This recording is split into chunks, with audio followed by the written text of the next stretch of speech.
അവൻ നന്മ ചെയ്തുകൊണ്ട് ചുറ്റി സഞ്ചരിച്ചു. നമ്മളും ചെയ്യുന്നത് എന്താണ്? നമ്മൾ കാരുണ്യ പ്രവർത്തനങ്ങളിലൂടെ നമ്മുടെ കർത്താവിന്റെ ശുശ്രൂഷകൾ തുടരുകയാണ്. നമ്മളൊക്കെ നമ്മുടെ സഭയുടെ കാരുണ്യ പ്രവർത്തനങ്ങളെ കുറിച്ച് എത്രമാത്രം അവബോധം നമുക്കുണ്ട്? നിങ്ങൾ എപ്പോഴും ഓർക്കണം, അഭിമാനപൂർവ്വം നമ്മുടെ കുഞ്ഞുങ്ങളോട് ഇതൊക്കെ പറഞ്ഞു കൊടുക്കണം. നമ്മുടെ പിള്ളേർക്ക് അറിയത്തില്ല, നമ്മുടെ കത്തോലിക്കർക്ക് തന്നെ അറിയത്തില്ല നമ്മൾ എന്തെല്ലാമാണ് ചെയ്യുന്നതെന്ന്. ഇടയ്ക്കിടയ്ക്ക് പറഞ്ഞു കൊടുക്കണം നല്ല കാര്യങ്ങൾ.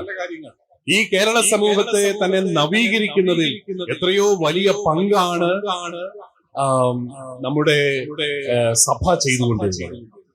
എന്തുകൊണ്ടാണ് കേരളത്തിൽ തെരുവ് കുട്ടികളില്ല? സ്ട്രീറ്റ് ചിൽഡ്രൻ എന്ന് പറയുന്ന ഒരു വിഭാഗം ബാക്കി എല്ലാ സംസ്ഥാനങ്ങളിലും ഉണ്ട്. കേരളത്തിൽ അവരെവിടെ പോയി? ബാലവേലയില്ലാത്ത ഒരേ ഒരു സംസ്ഥാനം കേരളം. എന്തുകൊണ്ട്? നമ്മുടെ സിസ്റ്റേഴ്സും നമ്മുടെ വൈദികരും ഒക്കെ നടത്തുന്ന ബാലഭവനങ്ങളും ബാലികാ ഭവനുകളും ഈ തെരുവോരങ്ങളിൽ അലഞ്ഞു നടക്കുന്ന കുഞ്ഞുങ്ങളെല്ലാം ഒപ്പിയെടുത്ത് അവർക്ക് നല്ല ശുശ്രൂഷകൾ നൽകി അവരെ അടുത്തുള്ള സ്കൂളിൽ വിട്ട് പഠിപ്പിച്ച് മിടുക്കരാക്കി സമൂഹത്തിന് തിരിച്ചു കൊടുക്കും. ഞാൻ പണ്ടൊരിക്കൽ ഒരു സിസ്റ്റേഴ്സ് നടത്തുന്ന ഒരു ബാലികാ ഭവന്റെ ജൂബിലിക്ക് ശതാബ്ദിയിൽ പങ്കെടുക്കാനായിട്ട് പോയി. അതിൽ പങ്കെടുക്കാനായിട്ട് അവിടുത്തെ തഹസീൽദാരായ ഒരു സഹോദരി വന്നിരുന്നു, മറ്റൊരു മതസ്ഥയായ സഹോദരിയാണ്. അവര് പറഞ്ഞു, എനിക്ക് ഈ ശതാബ്ദിക്ക് വരാൻ ഒത്തിരി സന്തോഷമുണ്ട്, കാരണം ഞാനും ഇവിടുത്തെ ഒരു മകളാണ്. എത്രയോ മനോഹരമായ ഒരു സാക്ഷ്യമാണ് സഭ നൽകുന്നത്. അത് ഏറ്റവും കൂടുതൽ ചെയ്യുന്ന നമ്മുടെ സിസ്റ്റേഴ്സ് ആണ്. നമ്മുടെ സിസ്റ്റേഴ്സിനെയൊക്കെ നമ്മൾ വേണ്ട രീതിയിൽ ആദരിക്കുന്നുണ്ടോ എന്നൊക്കെ എനിക്ക് സംശയം.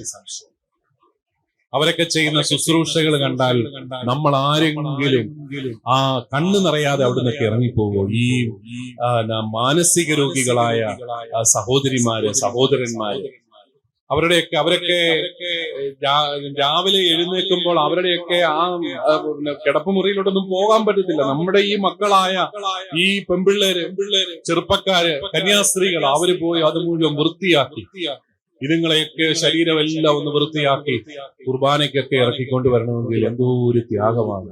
അതെല്ലാ ദിവസവും അവർക്ക് അങ്ങനെ പ്രത്യേകിച്ച് ലീവ് ഒന്നുമില്ല. 365 ദിവസവും ഈ 3:30 എഴുന്നേറ്റ് 4 മണിക്ക് എഴുന്നേറ്റ് ഇതുങ്ങളുടെ കൂടെ ശുശ്രൂഷ. അംഗവൈകല്യം വന്ന കുഞ്ഞുങ്ങള്, മാനസിക രോഗികൾ, ഉപേക്ഷിക്കപ്പെട്ട അപ്പന്മാര് അമ്മമാര്, പ്രിയപ്പെട്ടവരെ ആരെ വേണമെങ്കിലും നിങ്ങൾക്ക് വെല്ലുവിളിക്കാം. ഇതുപോലെ ഈ സമൂഹത്തിൽ നന്മയുടെ കാരുണ്യത്തിന്റെ ശുശ്രൂഷ ചെയ്യാൻ വേറെ ആർക്ക് സാധിക്കും? നമുക്കല്ലാതെ. എന്തുകൊണ്ടാ? നമ്മളെ സംബന്ധിച്ചിടത്തോളം കാരുണ്യ പ്രവർത്തനം ഒരു സാമൂഹ്യ പ്രവർത്തനമല്ല, മറിച്ച് it is an extension of the divine liturgy. ആരാധനയുടെ തുടർച്ചയാണ് നമ്മുടെ കാരുണ്യ പ്രവർത്തനങ്ങൾ. നമ്മുടെ സമൂഹത്തിന് വിദ്യാഭ്യാസത്തിന്റെ നന്മ കൊടുത്തത് നമ്മുടെ സഭയുടെ ഒരു വലിയ ഒരു ദൗത്യം. ഈ അടുത്ത നാളിൽ ചാവറയച്ചനെ നവോത്ഥാന നായകനായിട്ട് കേരള സർക്കാരിന്റെ പുസ്തകങ്ങളിൽ അവതരിപ്പിച്ചു. അതുപോലെ തന്നെ നമ്മുടെ പുസ്തകങ്ങളിൽ വരേണ്ടതാണ് പാശ്ചാത്യ മിഷണറിമാര്. മലയാളത്തിൽ ഒരു നിഘണ്ടു ഉണ്ടാക്കി തന്നത് ആരാണ്? ജർമ്മൻകാരനായ ഗുണ്ടോക്ടർ സാഹിബാണ്, പ്രോട്ടസ്റ്റന്റ് മിഷണറി.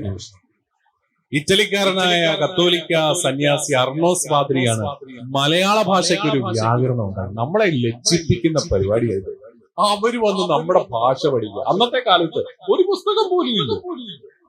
നമുക്കാണെങ്കിൽ പുസ്തകം നോക്കി പഠിക്കുക. അവർക്ക് പുസ്തകമൊന്നുമില്ല, അവരാണ് പുസ്തകം ഉണ്ടാക്കിയത്. ഇപ്പൊ ഹിന്ദി ദേശീയ ഭാഷയാണെന്നൊക്കെ പറഞ്ഞ് അവിടെ ഗീർവാണം അടിക്കുന്നു. ഈ ഹിന്ദിക്ക് വ്യാകരണം ഉണ്ടാക്കി കൊടുത്തതും പാശ്ചാത്യ മിഷണറിമാരാണ്. ഹിന്ദിക്ക് ഡിക്ഷണറി ഉണ്ടാക്കി കൊടുത്തത്, ആദ്യത്തെ ഡിക്ഷണറി ഉണ്ടാക്കിയതും പാശ്ചാത്യ മിഷണറിമാരാണ്. എന്നല്ല, ഇന്ത്യയിലെ എല്ലാ റീജിയണൽ പ്രാദേശിക ഭാഷകൾക്ക് ഇന്ന് നിലനിൽപ്പുണ്ടായതിന് നമ്മൾ നന്ദി പറയേണ്ടത് പാശ്ചാത്യ മിഷണറിമാരോടാണ്. അവരൊക്കെയാണ് യഥാർത്ഥ നവോത്ഥാന നായകർ. അല്ലാതെ ഈ കഴിഞ്ഞ നൂറ്റാണ്ടിൽ പൊട്ടിമുളച്ച പ്രസ്ഥാനങ്ങളെക്കാളും അതിനൊക്കെ മുമ്പ് തന്നെ നവോത്ഥാനത്തിന്റെ വിത്തുകൾ പാകിയ ഒത്തിരി പേര് പ്രത്യേകിച്ച് പാശ്ചാത്യ ലോകത്തുനിന്ന് വന്നിട്ടുണ്ട്. അവരെയൊക്കെ അംഗീകരിക്കുമ്പോഴാണ് നമ്മൾ കുറച്ചും കൂടെ വിശാല മനസ്സുള്ള വ്യക്തികളായിട്ട് മാറുക. മനുഷ്യൻ ചെയ്ത നന്മയെ നമ്മൾ എന്തിനാണ്, അവൻ പാശ്ചാത്യനാണോ പൗരസ്ത്യനാണോ എന്ന് നോക്കി അവനെ എന്തിനാണ് മാറ്റി നിർത്തുന്നത്? എനിക്ക് നന്മ ചെയ്തത് ആരാണെങ്കിലും അത് അംഗീകരിക്കുമ്പോൾ ഞാൻ ഒരിക്കലും എന്റെ അസ്തിത്വം കൈവിടിയുന്നില്ല. അതുകൊണ്ടാണ് നമുക്ക് അതൊക്കെ അംഗീകരിക്കാം. നമ്മുടെ കുഞ്ഞുങ്ങളോട് അതൊക്കെ പറഞ്ഞു കൊടുക്കാനായിട്ട് പറ്റും. നേഴ്സിംഗ് എന്ന് പറയുന്ന പ്രൊഫഷൻ കേരളത്തിൽ തുടങ്ങിയതിനെ കുറിച്ച് പല കഥകളുണ്ട്. അതെല്ലാം നമ്മുടെ സിസ്റ്റേഴ്സുമായിട്ട് ബന്ധപ്പെട്ടാണ്. അത് എറണാകുളത്ത് ആരംഭിച്ചു എന്ന് പറയുന്നവരുണ്ട്. അതുപോലെ തിരുവനന്തപുരത്ത് നമ്മുടെ കൊല്ലം ബിഷപ്പായിരുന്ന ബെൻസിഗർ തിരുമേനി 1905 അദ്ദേഹത്തോട് തിരുവിതാംകൂർ രാജാവായിരുന്ന രാമവർമ്മ, മൂലം തിരുനാൾ രാമവർമ്മ രാജാവ് അപേക്ഷിക്കുകയാണ്, തിരുമേനി ഞങ്ങളുടെ ഇവിടെ ക്ഷയരോഗികളുണ്ട്, അവരെ പരിപാലിക്കാൻ ഞങ്ങൾക്ക് ആളില്ല. അതുകൊണ്ട് നിങ്ങളുടെയൊക്കെ നാട്ടിൽ സിസ്റ്റേഴ്സ് ഉണ്ടെന്ന് കേട്ടു, നേഴ്സുമാരെ, അവരെ കുറച്ചുപേരെ കൊണ്ട് തരാമെന്ന് ചോദിച്ചു. ഉടനെ ബെൻസിഗർ തിരുമേനി സ്വിറ്റ്സർലൻഡിൽ പോയി അവിടുന്ന് ഹോളി ക്രോസ് സിസ്റ്റേഴ്സിനെ കൊണ്ടുവന്നു. അവർക്ക് വേണ്ടിയിട്ട് നമ്മുടെ കേരളത്തിന്റെ മതേതര ചരിത്രത്തിലെ മനോഹരമായ ഒരു ഏടാണത്. അവർക്ക് വേണ്ടി മഹാരാജാവ് തിരുവനന്തപുരം ജനറൽ ആശുപത്രിക്ക് അകത്ത് ഒരു കോൺവെന്റ് പണിത് കൊടുത്തു. ആ കോൺവെന്റ് ഇപ്പോഴും അവിടെ ഉണ്ട്, കന്യാസ്ത്രീകളുമാണ്. കൊല്ലം ജില്ലാ ആശുപത്രിയിൽ അവർ ജോലി ചെയ്യാനായിട്ട് തുടങ്ങി. പിന്നീടാണ് അവർ കൊട്ടിയത്ത് അവരുടേതായ ഹോസ്പിറ്റൽ തുടങ്ങി.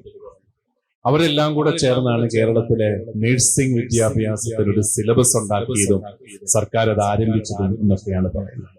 നമുക്ക് എത്ര പേർക്ക് ഈ ചരിത്രമൊക്കെ, ഈ പൊതുസമൂഹത്തിന്റെ വളർച്ചയെ കത്തോലിക്ക സമൂഹം, ക്രൈസ്തവ സമൂഹം എങ്ങനെ വളർത്തി അല്ലെങ്കിൽ എങ്ങനെ സ്വാധീനിച്ചു എന്നുള്ളത് ഇതൊക്കെ പിള്ളേരോട് പറഞ്ഞു കൊടുക്കണം. അപ്പൊ അവർക്ക് അഭിമാനം തോന്നും ഈ വിശ്വാസത്തിന്റെ ഭാഗമായിട്ട് നിൽക്കാൻ.